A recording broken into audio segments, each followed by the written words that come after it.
Hello everyone. Photo respiration, ये photo respiration में जो होता है वो प्लांट्स में होता है और इसे C2 साइकिल भी कहा जाता है और इसे C2 साइकिल और ऑक्सीडेटिव फोटोसिंथेटिक कार्बन साइकिल भी कहा जाता है। फोटो रेस्पिरेशन में लाइट का प्रयोग होता है, इसलिए इसे फोटो कहा जाता है। रेस्पिरेशन यानी कि इसमें ऑक्सीजन को प्लांट्स के द्वारा लिया जाता है और कार्बन डाइऑक्साइड को रिलीज़ किया जाता है। जो फोटोसिंथेसिस होती है उसमें क्या होता है, CO2 को लिया जाता है और ऑक्सीजन को रिलीज़ करते हैं, लेकिन रेस्पिरेशन में ऑक्सीजन प्लांट्स लेते हैं और CO2 को रिलीज़ करते हैं, जिसमें कार्बन डाइऑक्साइड का क्या होता है, लॉस होता है। तो फोटो रेस्पिरेशन की जो प्रोसेस होती है वो एक प्लांट्स के लिए वेस्ट प्रोसेस होती है, यानी कि इसमें CO2 क्या होता है, CO2 का लॉस होता है। रूबिस्को जो एंजाइम होता है जो फोटो रेस्पिरेशन में मेन रोल प्ले करता है, क्योंकि ये एक थर्मोलेबाइल एंजाइम है। थर्मोलेबाइल एंजाइम की मतलब यानी कि जब ये कंडीशन के अकॉर्डिंग काम करता है, जब इन्वायरमेंट का टेम्परेचर बहुत ज़्यादा लो होता है तो उस वक्त क्या होता है, कार्बन डाइऑक्साइड का कंसंट्रेशन ज़्यादा होता है।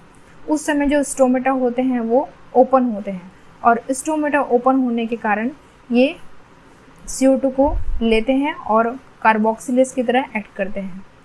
तो जो कंडीशन ये है कि जब रूबिस्को एंजाइम जब हाई टेम्परेचर जब ज़्यादा लो होता है उस वक्त CO2 का जो कंसंट्रेशन होता है वो बहुत ज़्यादा होता है। तो उस वक्त ये CO2 से बाइंड करता है रूबिस्को एंजाइम और कार्बोक्सिलेज की तरह ये एक्ट करता है और प्लांट्स में क्या करता है, ये CO2 को फिक्स करता है और ऑक्सीजन को रिलीज़ करता है। इस प्रोसेस को हम फोटोसिंथेसिस कहते हैं। जस्ट इसके अपोजिट, जब इन्वायरमेंट का टेम्परेचर बहुत ज़्यादा हाई होता है और उस वक्त जब स्टोमेटा बंद होते हैं, यानी कि जब टेम्परेचर बहुत ज़्यादा हाई होता है तो वाटर के लॉस से बचने के लिए स्टोमेटा क्लोज होते हैं दिन के वक्त। तो उस वक्त CO2 का जो कंसंट्रेशन होता है वो बहुत ज़्यादा लो हो जाता है और ऑक्सीजन का कंसंट्रेशन ज़्यादा होता है। तो रूबिस्को एंजाइम क्या करता है, ऑक्सीजन को कैटालाइज करके ऑक्सीजनेज की तरह एक्ट करता है। ये ऑक्सीजनेज का एक्ट करने के बाद प्लांट्स में क्या करते हैं, ऑक्सीजन को फिक्स करते हैं और CO2 को रिलीज़ कर देते हैं। तो इस पूरी प्रोसेस को फोटो रेस्पिरेशन कहा जाता है। फोटो रेस्पिरेशन की जो प्रोसेस होती है वो 3 सेल ऑर्गेनल में कंप्लीट होती है, क्लोरोप्लास्ट, पेरोक्सिसोम और माइटोकॉन्ड्रिया। सबसे पहले जो क्लोरोप्लास्ट में एनवायरनमेंट का जो ऑक्सीजन है उसको रूबिस्को एंजाइम लेकर आता है। कब, जब टेम्परेचर बहुत ज़्यादा हो एनवायरनमेंट का, स्टोमेटा क्लोज हो और CO2 का कंसंट्रेशन क्या हो, लो हो, उस वक्त जो रूबिस्को एंजाइम होता है वो ऑक्सीजनेज की तरह एक्ट करता है, क्योंकि ऑक्सीजन वहाँ पर कंसंट्रेशन ज़्यादा होता है।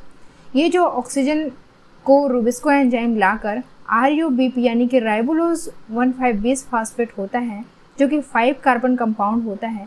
इस 5 कार्बन कंपाउंड को 2 कंपोनेंट में तो ब्रेक कर देता है, यानी कि 3 कार्बन कंपाउंड PGA में, फॉस्फोग्लिसरिक एसिड में और फास्फोग्लाइकोलेट में, यानी कि 2 कार्बन कंपाउंड में ब्रेक कर देता है।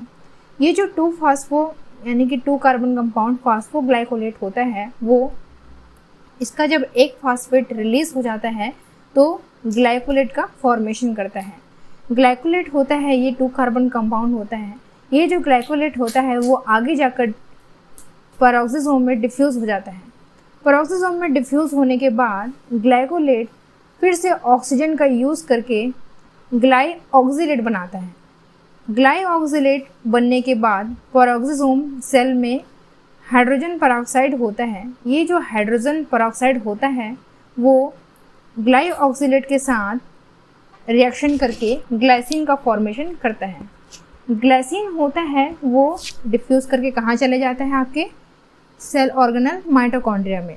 माइटोकॉन्ड्रिया में जाने के बाद ग्लाइसिन के 2 मॉलिक्यूल, यानी कि जो 2 कार्बन कंपाउंड ग्लाइसिन होते हैं, ये जब आपस में 4 कार्बन कंपाउंड बनाते हैं तो इसका एक कार्बन डाइऑक्साइड के फॉर्म में क्या होता है, एनवायरनमेंट में रिलीज़ हो जाता है, यानी कि CO2 का लॉस होता है।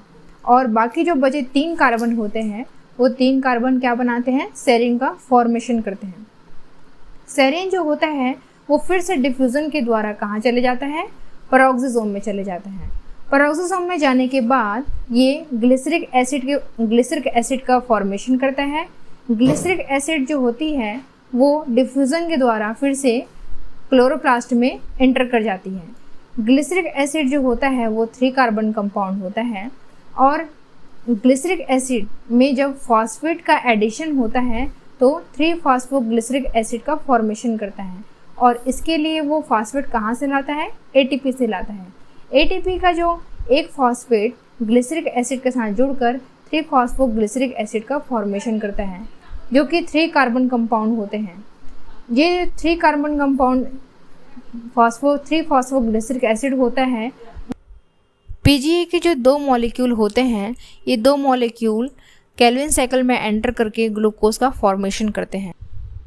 फोटो रेस्पिरेशन के प्रोसेस में कितने बार यहाँ पर 2 पीजीए का फॉर्मेशन हो रहा है, 2 बार। एक सबसे पहले जब RUPP का ब्रेकडाउन होता है तो 3-फॉस्फोग्लिसरिक एसिड बनता है और दूसरी बार जब ग्लिसरिक एसिड में एटीपी के एक फॉस्फेट जुड़कर फॉस्फेट ग्लिसरिक एसिड का फॉर्मेशन करता है। तो इसमें 2 बार फॉस्फोग्लिसरिक एसिड का फॉर्मेशन होता है और ऑक्सीजन का यूज़ कितने बार होता है, 2 बार। सबसे पहले जब सेल के अंदर एंटर करता है रूबिस्को एंजाइम के द्वारा और सेकंड बार जब ग्लाइकोलेट के द्वारा ऑक्सीजन का यूज़ करके ग्लाइऑक्सिलेट बनाता है तो उसके द्वारा ऑक्सीजन यूज़ होता है। और कार्बन डाइऑक्साइड कितने बार लॉस होता है यहाँ पर, 1 टाइम, क्योंकि जब इसमें ग्लाइसिन से जब सेरीन का फॉर्मेशन होता है तो उस वक्त कार्बन डाइऑक्साइड क्या होता है, रिलीज इसमें लॉस होता है, CO2 का इसमें लॉस हो जाता है।